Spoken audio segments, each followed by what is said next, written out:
Ladies and gentlemen, please welcome the star of our show, Terry. Hey everyone, welcome back to The Music and Me. I'm your host Terry, and I have to tell you, I am so excited about this year's Tony Awards. I love this time of year anyway, but this year feels extra special because, as you know, I finally got to visit New York City. That's right, I stood in front of the theaters, walked through the theater district, and even though I didn't get to see any of the nominated musicals, which I'm totally upset about now, just being there made it all feel more real to me. I stood in front of those historic marquees, imagined the magic happening inside, and soaked in every ounce of Broadway energy. And now, when I hear the names of these shows that were nominated, I don't just picture the posters, I picture the streets, the crowds, and the lights. I feel so connected now. And the cherry on top, I got to visit Radio City Music Hall while I was in New York City, and that's where the Tony Awards are being held this year. So, when I sit down to watch the ceremony, it's not just some far-off glamorous place on TV anymore. I've been there. I've felt the magic. And did I mention that Cynthia Erivo is hosting this year? You know I love her. She's incredibly talented, powerful, and honestly, just the perfect choice to guide us through a night full of performances, surprises, and celebration. So in today's episode, I'm going to be diving into this year's nominees for Best Musical and Best Revival of a Musical. I'll tell you what each show is about, the songs that stood out, and why these productions are turning heads. So whether you've seen them live, streamed the cast recordings, or you're hearing about them for the first time, this episode is sure to be exciting. So let's raise the curtain on Broadway's biggest night because the 2025 Tony Awards are coming soon, and I have a lot to talk about before they arrive. First up in our spotlight on the Best Musical nominees is a show that has rhythm, soul, and so much heart. It's called Buena Vista Social Club. And listen to this. It's been nominated for 10 Tony Awards. That's right, 10, including Best Musical, Best Direction, and several design and performance categories. This show has clearly struck a chord with critics, audiences, and the Broadway community. Now, I'll be honest, this is a musical I didn't know a lot about going in, but of course, after it was nominated, I had to go down the YouTube rabbit hole. And once I did, I totally understood the hype. The music and movement in the show are electric. There's a pulse to it that just grabs you, even through the screen. This musical is inspired by the iconic Cuban ensemble that gained international fame in the late 90s when American guitarist Ry Cooder brought together a group of legendary Cuban musicians and introduced their sound to the world. But the stage version isn't just a concert, it's a beautifully woven story set in 1950s Havana, following a young woman named Ida who's searching for answers about her father's past. As she dives into her family's history, she's drawn into the world of the Buena Vista Social Club, a group of aging musicians whose songs and memories tell a deeper story about love, loss, and resilience in a time of great political change. It's a tale of connection across generations, of how music preserves identity, history, and hope. And let's talk about the music. It is overflowing with African-Cuban rhythms. You hear drums, guitars, pianos, trumpets.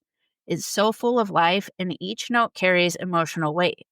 Songs like Chan Chan and Vienta Años are already classics, but within the show, they take on even deeper meaning. The production features stunning choreography by Patricia Delgado and Justin Peck, who bring such elegance and energy to the stage. And the direction by Sahim Ali has been widely praised for capturing the intimacy and nostalgia of the story while honoring the vibrant culture behind it. Critics have called the show gorgeously staged and a moving tribute to a culture that sings even through sorrow.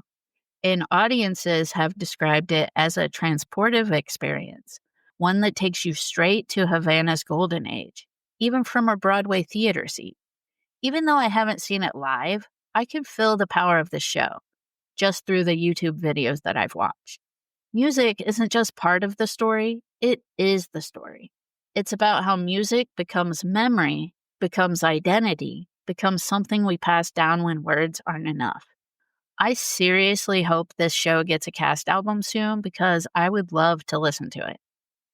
If you're looking for a musical that blends gorgeous storytelling with rich, infectious music and honors an entire culture in the process, Buena Vista Social Club is a shining star in this year's Tony race.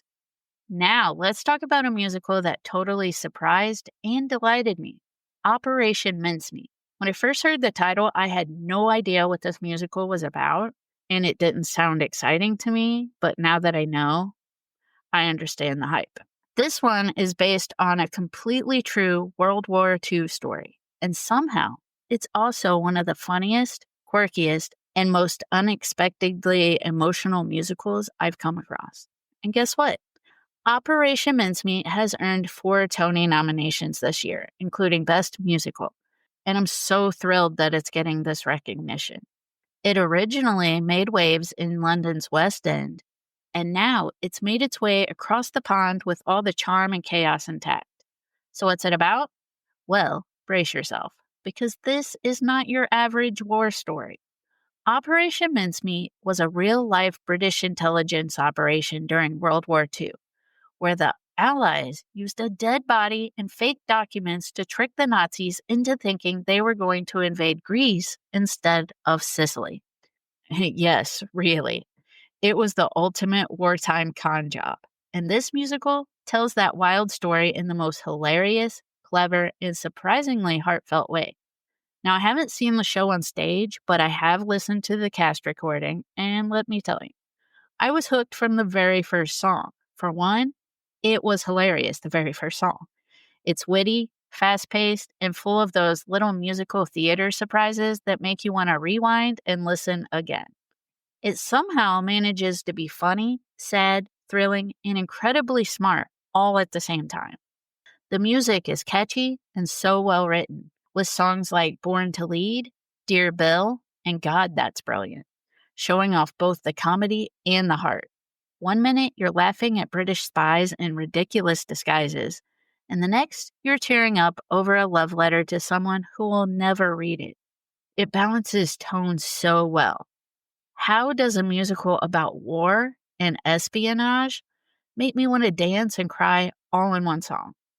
This cast is also a huge part of the magic, especially the original creators and performers from the UK version, who brought such wild energy and sincerity to each role. The show is filled with characters switching hats and accents faster than you can blink, and it makes the whole thing feel like a spy caper crossed with a musical sketch comedy show, but with real heart. And here's what I love most. Operation Mincemeat isn't afraid to be different. It's not a blockbuster with flashy sets or big names. It's a show that wins you over with clever writing, incredible performances, and that very special feeling of discovering something new and brilliant before everyone else catches on. If you love musicals that are original, unexpected, and just plain fun, then Operation Mincemeat should be on your radar. I may not have seen it live yet, but listening to the cast recording gave me everything I needed: laughter, tears, and a whole new obsession. And also, Operation Mincemeat did win the Olivier Award in London for Best Musical, which the Olivier Awards are the equivalent of our Tony Awards in America. Okay, now it's finally time to talk about the musical that I have been the most obsessed with this season, Death Becomes Her. This show has me infatuated, and I'm not even a little bit sorry about that. It has everything: drama, comedy, camp, glamour, and 2 absolute Broadway queens at the center of it all. And did I mention, it's been nominated for 10 Tony Awards? 10. Honestly, I am rooting for this musical to win so hard. If the title sounds familiar, that's because this show is based on the 1992 cult classic film starring Meryl Streep, Goldie Hawn, and Bruce Willis.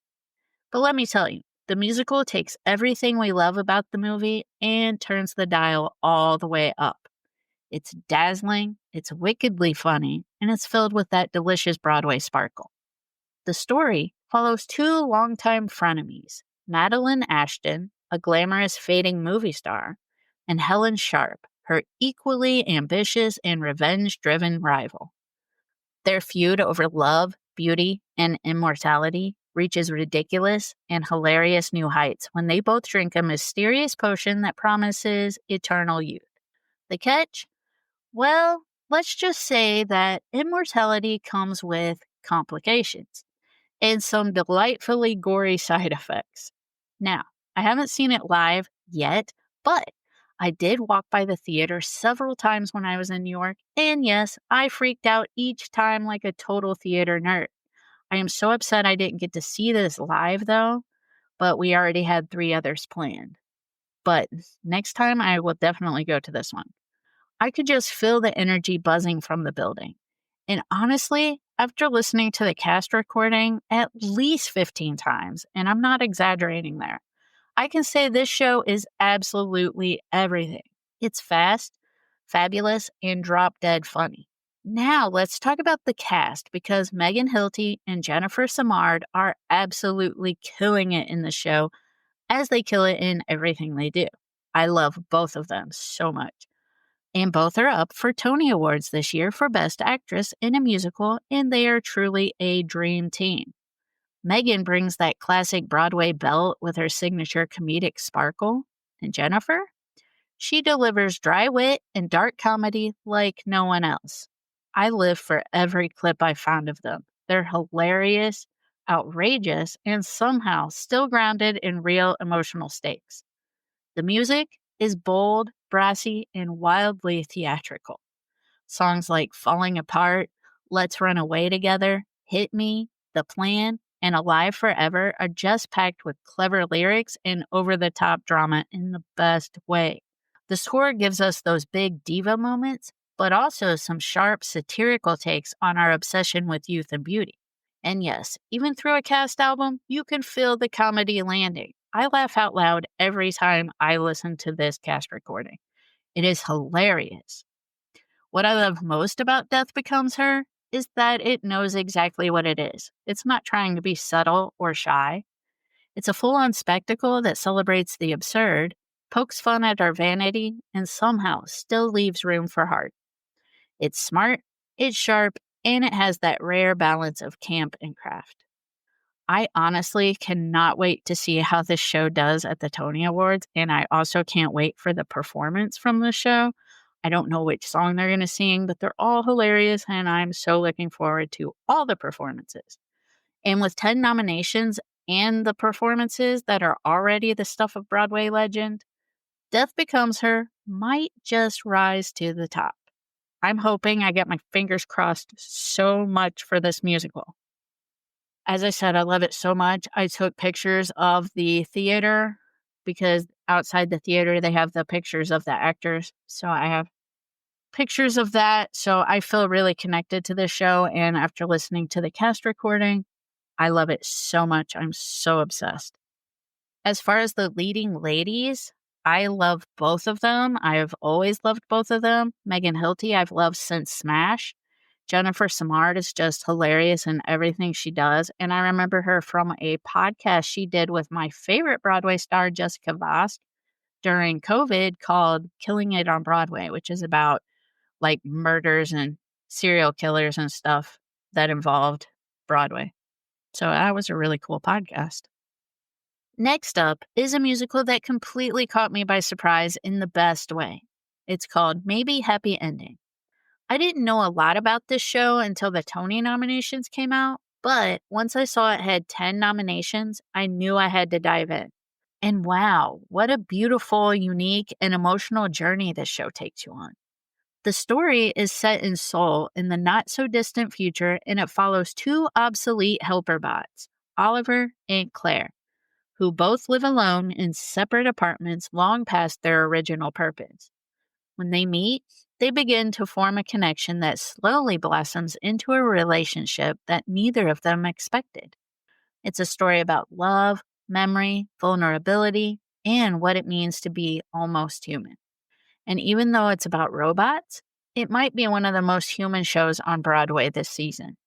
After listening to the cast recording, and yes, I've already been through it several times, I was completely swept away. The music is tender, hopeful, and quietly powerful. It's not flashy, but it doesn't need to be. It pulls you in with warmth, charm, and heart. The score beautifully captures the emotional complexity of these characters as they discover what it means to care, to hurt, and to maybe, just maybe, fall in love. Some standout songs for me were World Within My Room, The Rainy Day We Met, How to Be Not Alone, and Why Love. They're simple, stunning, and achingly beautiful. This is one of those cast recordings that feels like it was made for quiet moments, headphones on, heart wide open. And let's talk about the stars, because Darren Criss and Helen J. Shen are both nominated for Tony Awards for their performances in the show, and they absolutely deserve it. Darren brings this quirky charm and emotional depth to Oliver that's completely captivating. And Helen's performance as Claire is filled with strength, vulnerability, and this beautiful stillness that really moved me. You can feel their chemistry even through audio and clips. I would love to see this show live someday, as all these shows, but everything about this show feels so intimate and beautifully staged. Even in the videos that I found online, you can sense how carefully this story is being told. For now, I'm happily settling for the cast recording and soaking up every note, every lyric, every movement. Maybe Happy Ending is one of those musicals that stays with you. It asks big questions in small, quiet ways, and it makes you think about love and connection from a whole new perspective. If you haven't listened to this cast recording yet, trust me, you're going to love it. One thing I want to say about Maybe Happy Ending, it stars Darren Criss, who you might know from Glee. He played Blaine on Glee, and that's where I knew Darren Criss from. So he's very talented, and I hope he wins a Tony.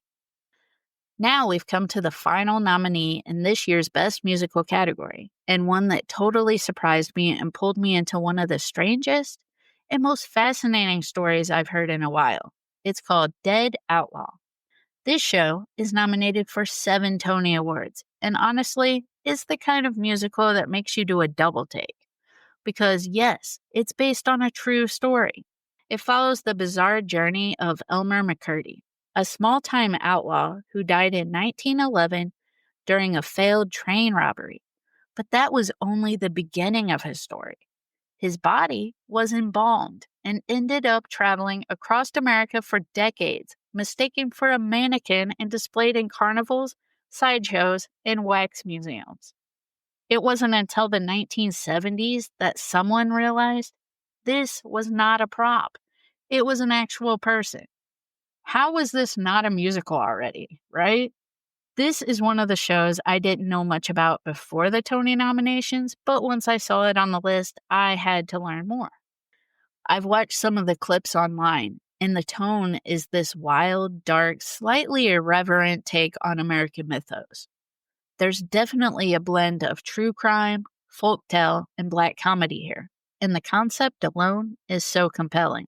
I haven't gotten to hear a full cast recording yet because it's not out, so I can't speak too much about the music, but from what I've seen, it's got a gritty Americana vibe that matches the Outlaw theme perfectly.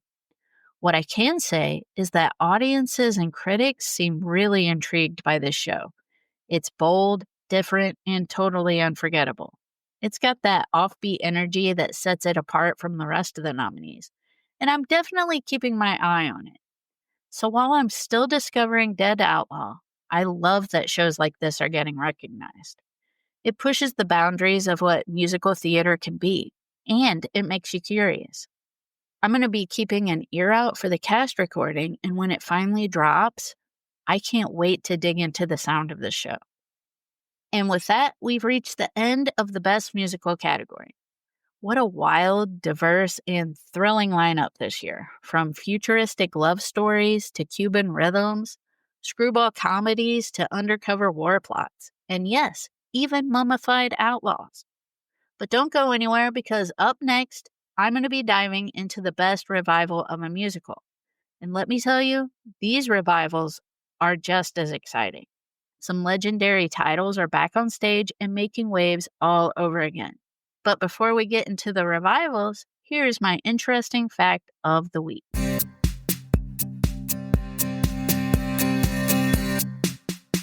Welcome to my interesting fact of the week. Now, let's take a quick detour back in time. Before the glitz, the glamour, and the dazzling musical numbers we all know and love, the Tony Awards were actually a pretty modest affair. Let's rewind to 1947, the very first ever Tony Awards ceremony. No giant stage, no live performances, and definitely no televised broadcast. In fact, the entire event was held at the Waldorf Astoria Hotel in New York City. Classy, yes, but much more of a private industry event than the Broadway spectacle we see today. And get this, there weren't even any trophies yet. The winners walked away with a scroll, or in some cases, wait for it, a cigarette lighter or a gold compact mirror. That's right, not a medallion, not a statue, but a very shiny way to light your cigarette or check your lipstick. It wasn't until 1949 that the now iconic silver medallion was introduced, and even then, it didn't get its signature spinning base until 1967. So the next time you watch a Tony winner raise the gleaming award, just remember, it all started with a fancy dinner, a scroll, and maybe a stylish puff or two. And now back to the nominees. Let's keep this show spinning like a Tony trophy.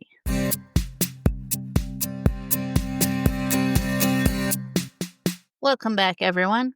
Now we're diving into the best revival of a musical category. And the first show I want to talk about is one that has completely piqued my interest. It's called Floyd Collins. This revival is nominated for 6 Tony Awards. And while I didn't know much about this musical before the nominations, I've been so curious to learn more, especially because it stars one of my favorite Broadway performers ever, Jeremy Jordan. Seriously, when I saw his name attached to this production, I got excited immediately. I haven't seen the show, and since there isn't a cast recording out yet for this revival, I don't know a lot about the music, but just knowing that Jeremy Jordan is leading the cast gives me confidence that it's something special. Because Jeremy Jordan is amazing. He was in Newsies, he was in Bonnie and Clyde the Musical, which I talked about at one point. From what I've read, Floyd Collins is based on the true story of a Kentucky cave explorer in the 1920s who gets trapped underground. What begins as a rescue mission quickly becomes a national media circus. It's a haunting, emotional story about hope, survival, and the power of the human spirit. It's not your typical big Broadway spectacle. It's a deep, dramatic, intimate show, and I can only imagine the emotion and intensity Jeremy brings to this role. I mean, we know he can do powerhouse vocals and heart-wrenching performances, and this sounds like the perfect showcase for both. Critics and audiences seem to agree because this revival has gotten a ton of praise for its direction and performances. It's one of those hidden gem musicals that not everyone knows, but when it gets revived with the right cast and creative team like this one, it really shines. So even though I didn't know much about Floyd Collins before the Tony nominations, it's definitely on my radar now. And as soon as that cast recording drops in July, you know I'll be hitting play the second it's available, because I love Jeremy Jordan. Next up in our best revival of a musical journey is one of the most legendary titles in musical theater history, Gypsy. Now, of course, I've heard of Gypsy. It's a classic. It's not really one of my favorite musicals. The music is great, though. This revival is nominated for 5 Tony Awards, and one of those nominations is for the one and only Audra McDonald, who is, let's be honest, an absolute Broadway queen. Audra is playing Mama Rose. I mean, that's the kind of casting that makes theater history. Her vocals, her presence, her emotional power. It's no wonder people are calling this one of the must-see performances of the season. Now, Gypsy is one of those musicals I already knew a little bit about, as I said, before this revival, and it focuses on her complicated relationship with her ambitious stage mother, Rose. It's dramatic, funny, emotional, and packed with iconic songs like Everything's Coming Up Roses, Let Me Entertain You, and Rose's Turn. The music is just so classic and unforgettable. Now, I've listened to the cast recordings and watched several performances online, including the Tiny Desk concert that they did, which I love the Tiny Desk concerts. And I love the power behind this show.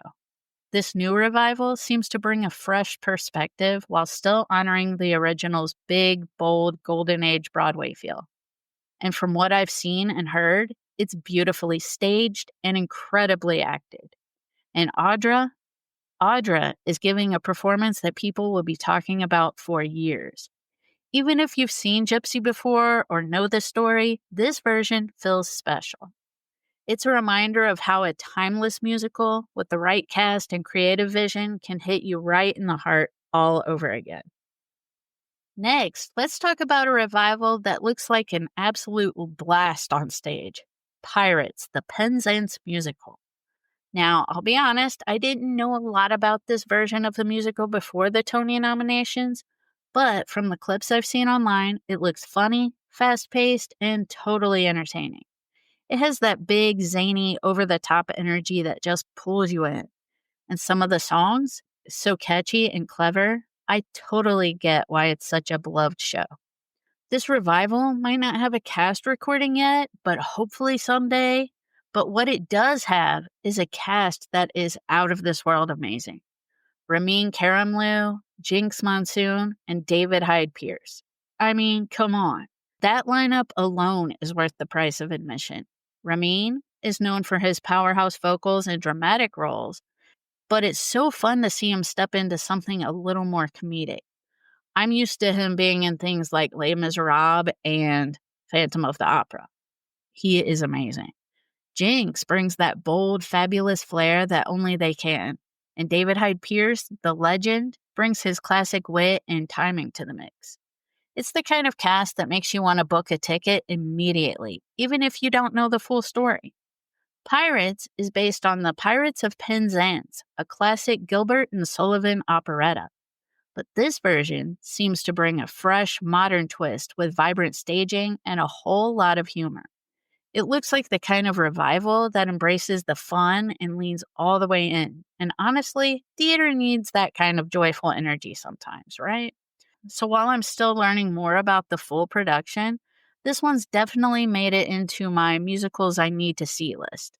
Hopefully, we'll get a cast recording soon so we can all sing along and relive the adventure. The one song that I've heard from this musical is the super fast song called I Am the Very Model of a Modern Major General. And even just saying the title is hard, so I don't know how they sing that song, but it's like super fast and really hard to sing. And so props to anybody who sings that song. And David Hyde Pierce gets to sing the song, and he's amazing at it. I've seen clips. All right, deep breath, because it's time to talk about the revival I've been absolutely obsessed with, the dark, dazzling, and unforgettable Sunset Boulevard. This stunning revival is nominated for 7 Tony Awards and stars the incredible Nicole Scherzinger and the phenomenal Tom Francis, both of whom are nominated for their performances. And they both won an Olivier Award for their performances on the West End in Sunset Boulevard. So I'm crossing my fingers that they both win a Tony. And let me just say, they both deserve these nominations and more.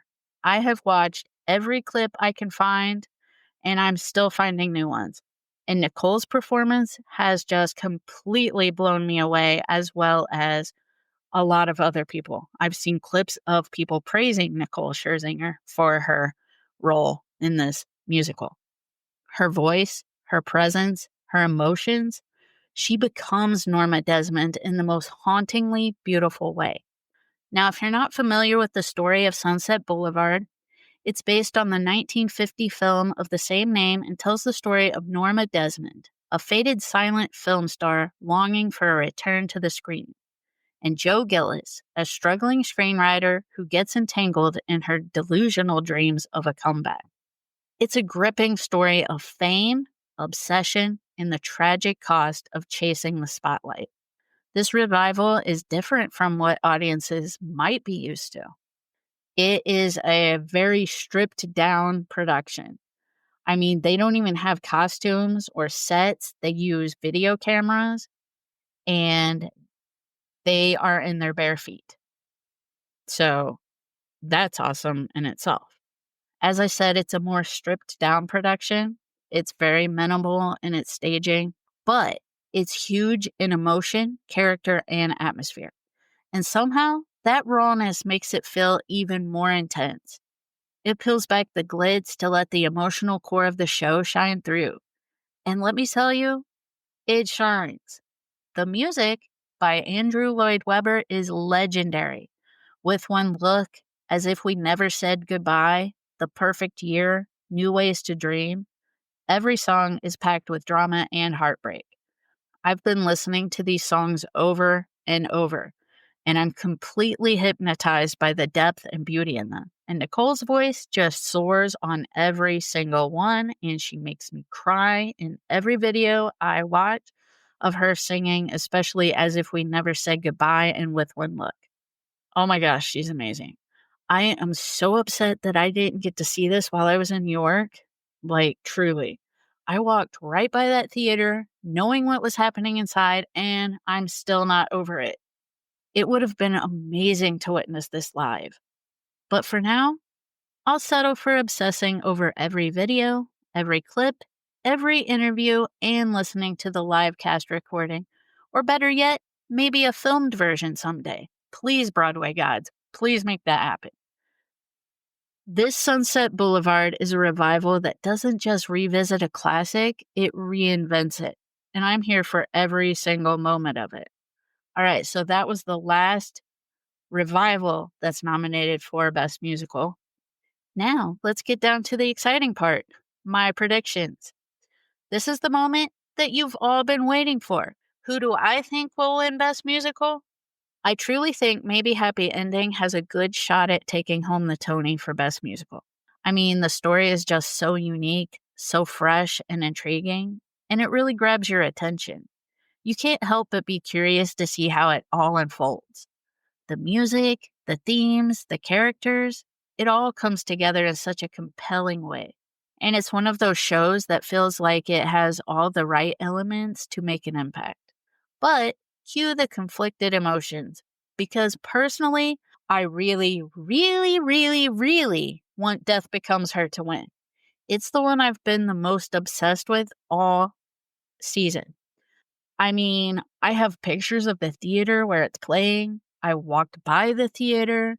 I love Megan Hilty and Jennifer Samard so much. The music is hilarious, the energy is contagious, and the performances are out of this world. It's all just incredible. And it has such a perfect blend of dark humor and over-the-top fun. So I'm really hoping this one gets the recognition it deserves. Now, speaking of Megan Hilty, I think it would be incredible if she won Best Actress. I am rooting for her so much, and I truly think she brings something so special to the stage, as well as Jennifer Samard. But then I also have to admit, Nicole Scherzinger in Sunset Boulevard is just too good.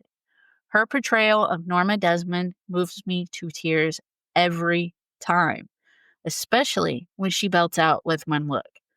I get chills, and I just know that she deserves to win because she brings such raw emotion and depth to the role. It is impossible not to be completely captivated by her performance. And if you didn't know, she gets standing ovations at the end of both of those songs that she sings, her big songs, With One Look and As If We Never Say Goodbye. And those are in the middle of the show, so they have to stop production while she takes in her standing ovations. That's how awesome she is. As for the revivals, I honestly think Sunset Boulevard is in a strong position to take it home. It won the Olivier Award, and I have a gut feeling that it's going to win the Tony, and I would be so, so excited. I mean, I am completely obsessed with it, so how could it not be?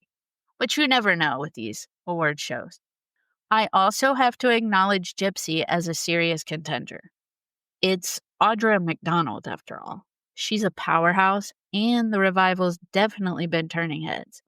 That said, I'm holding out hope for Sunset Boulevard because it's such a fresh, intimate version of the classic, and I just want to see it win. Now, as far as underdog picks or surprises go, I could definitely see Pirates sneaking in there and pulling off a surprise victory. Because, like I said, you never know at these award shows. Pirates, it's quirky, it's fun, and it's just so entertaining. I'm just hoping for some excitement at the Tonys this year. And to all of you listening, I do encourage you to check out the cast recordings of these amazing shows that are available if you haven't already. Or if you can, get yourself to a theater and experience these incredible productions live. I mean, what's better than a live Broadway experience, right? I know now because I've been to 3 Broadway shows. None of these, which I'm still sad about. These musicals are all so worth seeing, and you never know. You might just fall in love with a show you never expected. So whether you're watching the Tony Awards from home, rooting for your favorites, or planning a trip to New York to see some of these shows in person, just remember, Broadway is magic, and it's waiting for you. And that's it for today's episode. The Tony Awards are just around the corner on June 8th, and I cannot wait to see how everything unfolds. It's been such a joy to dive into the incredible nominees and talk about these shows that are shaping this unforgettable Broadway season. Whether you're rooting for a maybe happy ending, hoping Death Becomes Her steals the show, or crossing your fingers for Sunset Boulevard, we're all in for a magical night. I have to say, this year, I am even more excited than ever to watch the Tonys. Because as I said, I finally got to visit New York City. And even though I didn't get to see any of these shows live, I did see the theaters where they're playing. And that made me feel so connected to this season. And to top it off, I visited Radio City Music Hall, where the Tonys will be held this year. It just makes everything feel so real and personal. Plus, Cynthia Erivo is hosting. And I absolutely adore her, and I know she's going to be an incredible host. I'll be watching with so much anticipation, cheering, maybe crying, let's be honest, and definitely looking forward to the performances from the nominated musicals. Those numbers always blow me away. And don't forget, the fun continues next week. In honor of her stunning Broadway debut and well-deserved Tony nomination, I'm going to be doing a special episode all about Nicole Scherzinger. We'll talk about her amazing journey from being a Pussycat Doll to a Tony nominee. It's going to be a celebration you won't want to miss.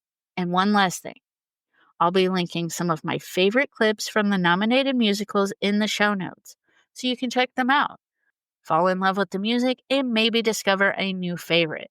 Thank you so much for tuning in to this episode of The Music and Me. I'll be back next week, ready to dive into all things Nicole. Until then, keep the music in your heart and get ready for a Tony night to remember. Peace out, everyone. This has been the Music and Me podcast. Subscribe now so you don't miss a beat.